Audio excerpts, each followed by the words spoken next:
কোনটা রেটম কার কাছে রেটম কেন কইতা ধরে মিয়া মানুষ আমার থেকে টাকা নেওয়ার জন্য মিয়া সিরিয়াল ধরে থাকে। তোমার কি টাকা দিতে আমার ঠেয়ে পড়ছে নি? গরিব মানুষ। কেন কইতা আমার লাগে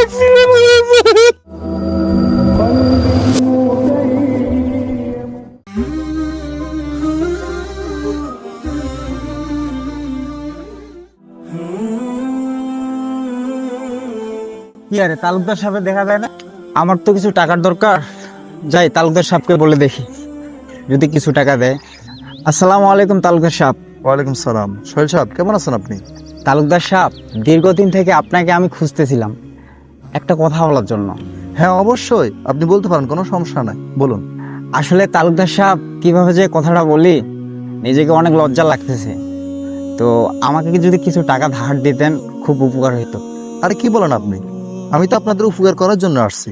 তো ঠিক আছে, বিকালবেলা আমার বাড়িতে আসেন, 80 টাকা নিয়ে যান। হ্যাঁ ঠিক আছে, আমি আসি। হ্যাঁ কিরে তালুকদার সাহেবের এত হঠাৎ পরিবর্তন?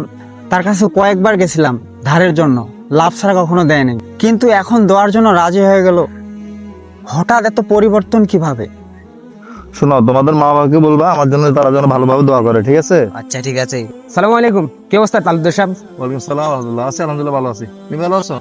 জি আলহামদুলিল্লাহ ভালো আছি। তো আপনার শার্ট প্যান্ট কোথায়? আপনি দেখি পাঞ্জাবি পরছেন। হ্যাঁ আমি মুসলমান না, ধর্মীয় ভাষা পড়তে পারি না আমি। বেয়াদব।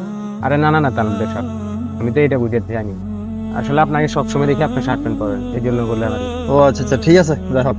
আচ্ছা তোমার মা বাবাকে বলবা আমার জন্য যেন দোয়া করে, ঠিক আছে? আচ্ছা আচ্ছা কদিন যাবত কাম নেই কাজ নেই, কি করি? এভাবে যদি বই দিন কাটায়, সংসার চলেনি। আসসালামু আলাইকুম রহমতুল্লাহ। চাচা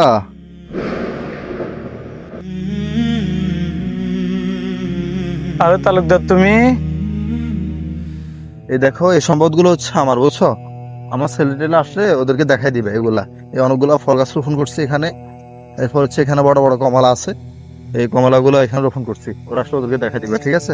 জমিনে তো এখনো অনেকগুলা কাজ বাকি, টাকা পয়সারও তো অনেক সংকট। তালুকদার সাহেবের কাছে থেকে কিছু টাকা নিয়ে আসি। কিরে মোবাইল কি করতে? আচ্ছা যাও, মোবাইলটা নিয়ে আসো। তালুকদার সাহেব একটু দাঁড়ান। ও রাশেদ মিয়া, কি অবস্থা, কেমন আছো? কি বলবা? হ্যাঁ তালুকদার সাহেব, এখন তো শ্বাসের সময়, টাকা পয়সা সব শেষ হয়ে গেছে, এখন কিছু টাকা পয়সার দরকার হয়েছিল। আসলে তুমি তো জানো আমি তো সবার টাকা পয়সা দিই না, তাছাড়া তুমি তো আর্থিক দিক থেকে একটু অসচ্ছল। তো টাকা নিলে সময় মতো দিতে পারবা কিনা? হ্যাঁ হ্যাঁ দিতে পারবো, তবে হাজারে কত টাকা করে লাগবে? শোনো, সবার থেকে তো আমি বেশি নিই, তুমি গরিব মানুষ, বুঝছো? তো তোমার থেকে একটু কম নিচ্ছি, 1300 টাকা করে দিও, বুঝছো? সমস্যা নেই। কি বলেন তালুকদার সাহেব, আসলে আমার আর্থিক অবস্থা তো খারাপ, আপনি ভালো করেই জানেন, তাই আমার জন্য 1200 টাকা করে রাখে। ধরে মিয়া মানুষ আমার থেকে টাকা নেওয়ার জন্য মিয়া সিরিয়াল ধরে থাকে। তোমার কি টাকা দিতে আমার ঠেয়ে পড়ছে নি? গরিব মনে করে তোমার আমি টাকা দিতে চাইছি, আর তুমি বলছো কমানোর জন্য। কেন যাও মিয়া, তোমার টাকাই দিব না, যাও।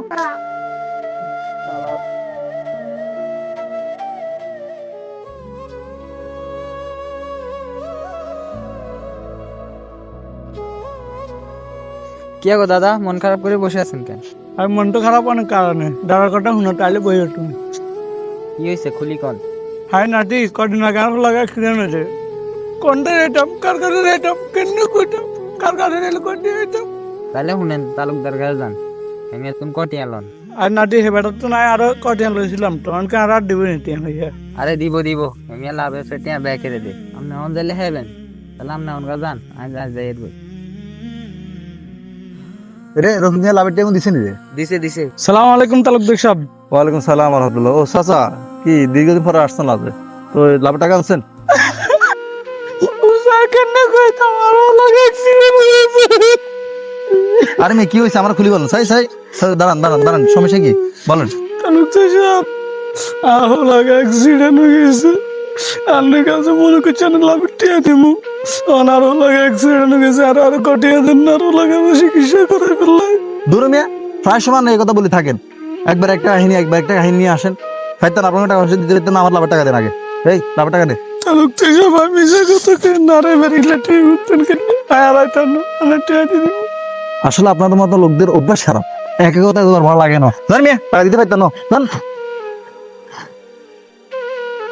আল্লাহ গরিব বানাইছে, এই কারণে আমাদের সমস্যা কেউ সমাধান করে না।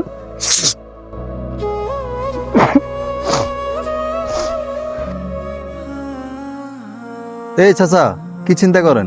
না তোমারও দেখতেছি, তোমার এই পোশাক কেন? আসলে কাকা আপনারা অবগত রয়েছেন, আমি অত্র এলাকার মধ্যে সবচেয়ে বড় তালুকদার। তো এই তালুকদারের কারণে আমার মনের মধ্যে অহংকার চলে আসছে, শয়তান আমাকে ধোঁকা দিছে। কিন্তু আমার চিন্তা আসলো একদিন তো আমাকে মৃত্যুবরণ করতে হবে, তাই আমি পরিবর্তন হচ্ছি। আমার জন্য দোয়া করবেন চাচা, আসলে যত প্রকার অন্যায় করছি আমি আর করব না। কি বলো ভাতিজা, তুমি পরিবর্তন হতে চাও, আল্লাহ তোমাকে পরিবর্তন করে দিক, দোয়া করি।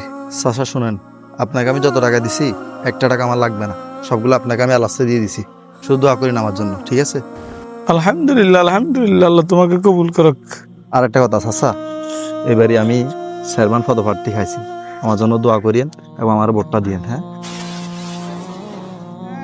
এটা লাইন এত পরিবর্তন হয়েছে কি রে, এত স্যার মানির লেখাইছে, এত তো আসলে পরিবর্তন হয় না, এত নির্বাচন বলে এত লেবাস পরিবর্তন করছে।